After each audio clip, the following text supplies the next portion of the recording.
Lajmërimet e rreme për bomba u shoqëruan edhe me dezinformata. Në Twitter u botua se nuk ka raportime për bomba në shkollat ku mësojnë shqiptarët.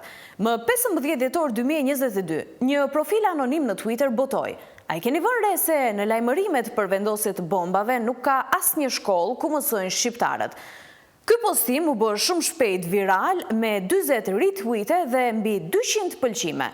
Mirëpo, të njëjtën ditë, Komuna e Çajirit njoftoi se shkollat Hasan Prishtina, Liria, Imrie Lezi, Ismail Qemali, Vasil Glavinov, Kongresi i Manastirit, Jashar Bej Shkupi, Adem Jashari dhe Makarenko kanë marrë në mëngjes emaile me paralajmërime për bomba.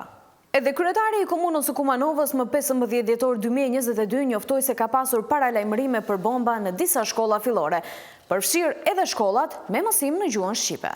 Edhe në shkollat e mesme të Shkupit ku mësojnë edhe shqiptarët, paraprakisht kishte paralajmërime për bomba, duke përfshirë edhe shkollën e mesme Cvetan Dimov në Çajir. Prandaj, pretendimi se nuk ka pasur lajmërime për bomba të vendosura në asnjë shkollë ku mësojnë shqiptarët është dezinformim dashakeq, i cili përdor kërcënime terroriste me bomba të vendosura në shkolla për të shkaktuar jo tolerancën ndëretnike.